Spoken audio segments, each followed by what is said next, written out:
Coverage and control metrics characterize how successful an organization is at extending the reach of its security regime.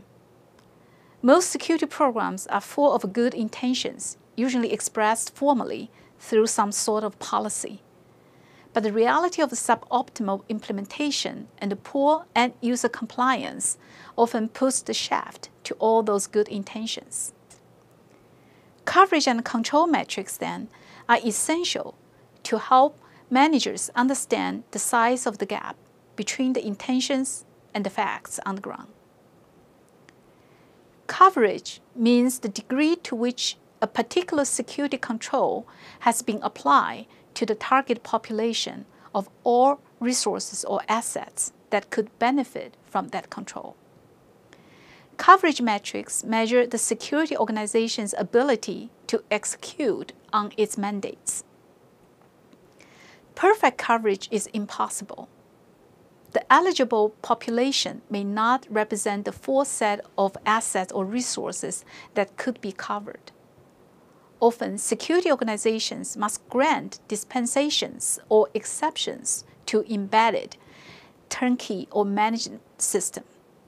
For instance, if the vendor of a turnkey system no longer supports you, the security organization cannot do anything to the system.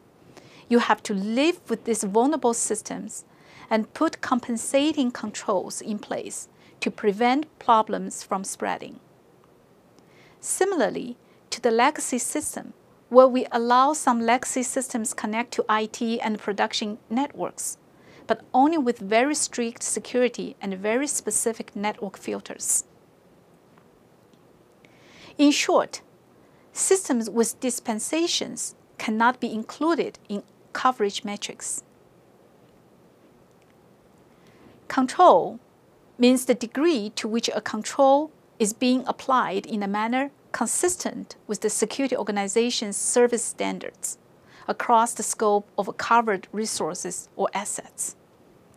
In other words, for the things we've got covered, are we getting the result we want? The following table shows a sample set of recommended coverage and control metrics. For the purpose of this course, we only list the metrics that an organization could reasonably measure with its technical infrastructure. The table includes topics such as antivirus, anti-spyware, patch management, host configuration, and vulnerability management. The antivirus and anti-spyware controls are relatively easy to assess. Coverage metrics identify implementation gaps of the eligible workstation and servers. How many have antivirus and anti-spyware software? And of the machines covered by the software, how many have updated signatures and policy files? Metrics such as workstation covered by antivirus software and workstation or servers with the current anti-spyware signature help administrators understand the extent of their control regime. For most of the metrics in this section, we recommend using two units of measure, absolute number and percentage of the overall installed bases. For most part, absolute numbers matter less than percentages. In most large companies, knowing, for example, that 688 workstations run approved antivirus software is less interesting than the fact that this number represents only 54% of eligible hosts according to what the security policy dictates. Patching is an essential part of the keeping systems up to date and in a known state. It is a part of an overall portfolio of security controls. The degree to which an organization keeps its infrastructure up to patch indicates the effectiveness of its overall security program. It is likely that organizations that do not patch the systems have highly variable system configurations that render other security controls ineffective.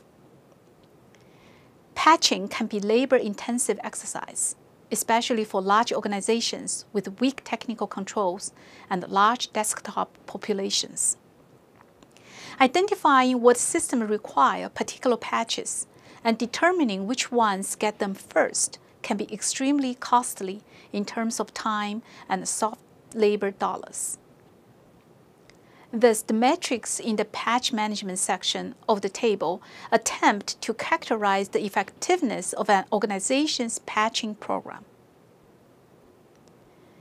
Because different types of hosts need different numbers and kinds of patches, most organizations typically aggregate patch-level metrics by type of host, such as laptop, workstation, versus servers, critical systems, and operating systems. For organizations with federated IT operations, aggregation by business unit can help identify which parts of the business are doing better or worse than others. Unapplied patch latency is a key indicator. It measures the average or median number of days between the initial patch announcement and the verified installation on target systems. When aggregated and grouped by business unit or type of a host, the numbers can be extremely revealing. Related to latency are overall cycle times. Patching can be thought of as having at least 3 distinct steps. The first step, identification of a target system that need particular patches. Second step, patch testing. Third is patch distribution and installation. Cycle times for testing require manual effort to measure because automated patch test harnesses do not exist.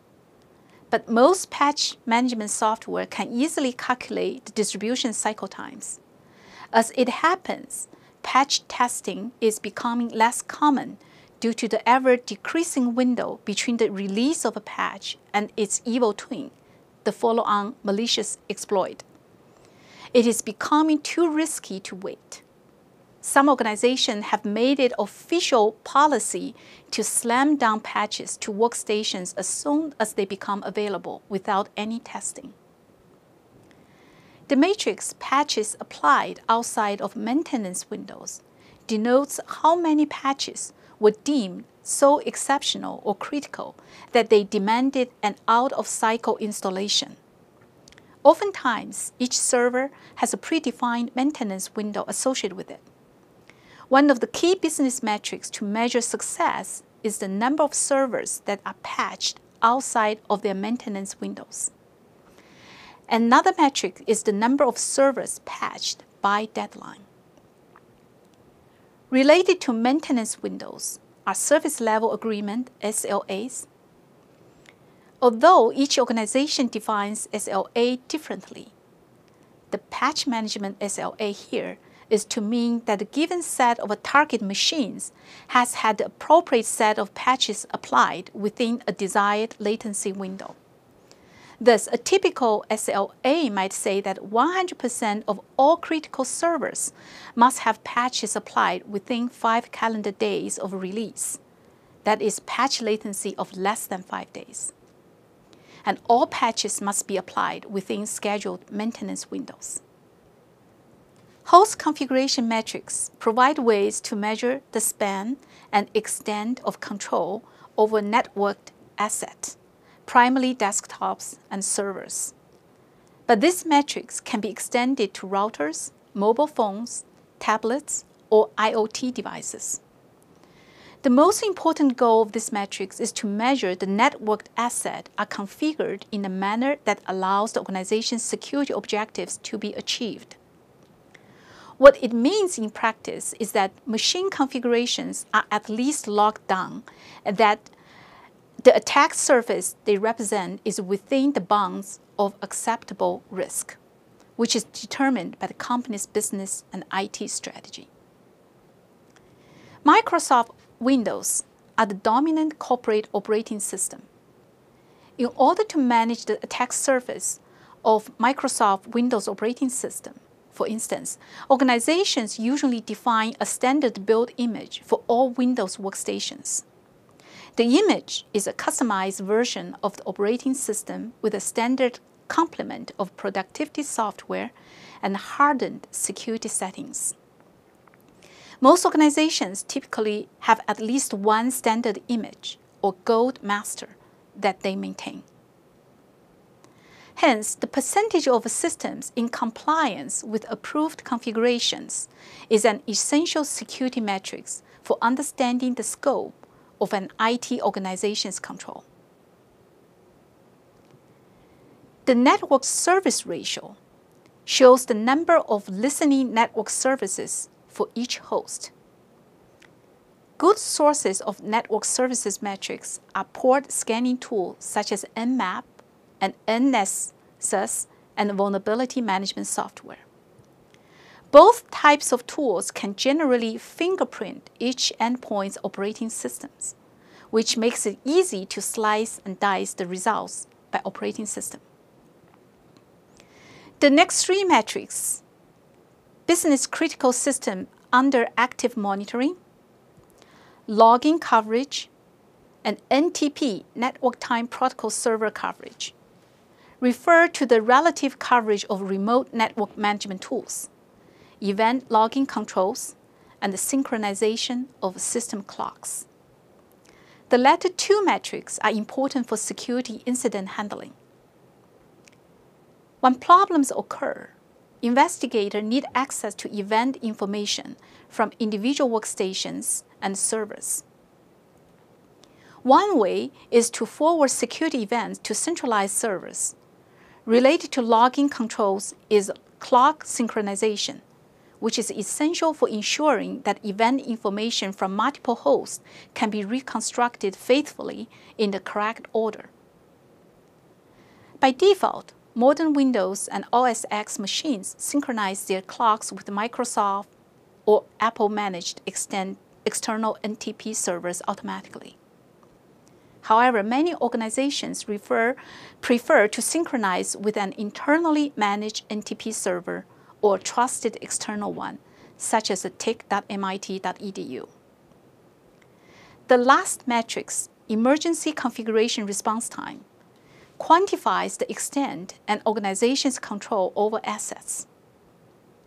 When something goes wrong, how long does it take to implement emergency countermeasures?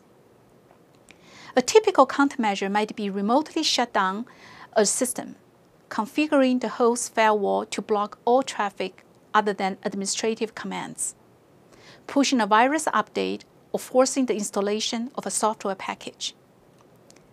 The exact tests and measurements method varies from company to company, but the important point here is to be consistent. Vulnerabilities are not harmful until exploited.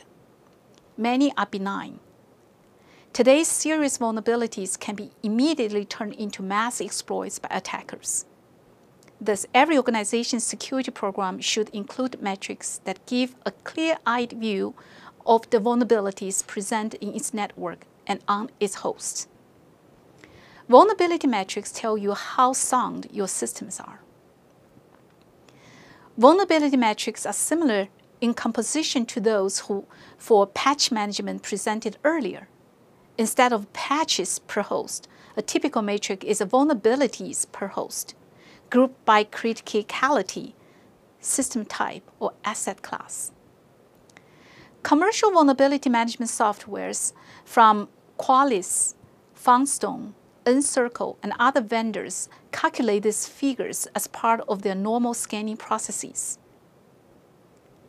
Monthly vulnerability counts and monthly net change can help prioritize day-to-day IT activities. Coverage metrics like vulnerability scanner coverage help managers understand what percentage of their IP address space is regularly scanned. Two cycle time metrics, vulnerability identification latency and the time to close open vulnerabilities, measure how long it takes security operations staff to identify vulnerable hosts and close vulnerabilities discovered by periodic scans. Identification latency is the difference between a vulnerability announcement and the identification of a host to which it happens. Time to close matrix are usually derived from ticket open-close timestamps in trouble ticketing systems. Modern vulnerability management software can automatically create trouble tickets when they find vulnerabilities on host, and then auto-close the tickets later if subsequent scans show that the issue has been fixed. The amount of time required to fix 50% of vulnerable system is also called vulnerability half-time, an apt title, because the decreases in vulnerability seems to resemble a process much like radiation emission. A revealing workload-related indicator that few companies track is that the rate at which workstations and servers need to be rebuilt due to security issues, like systems requiring re-imaging. The final vulnerability matrix is one that measures the overall integrity of a host based purely on its capability to resist attacks. Popularized by the SANS Institute, the survival time matrix measures how long a new unpatched machine exposed to the internet stays uncompromised based on reports from probes on participating systems.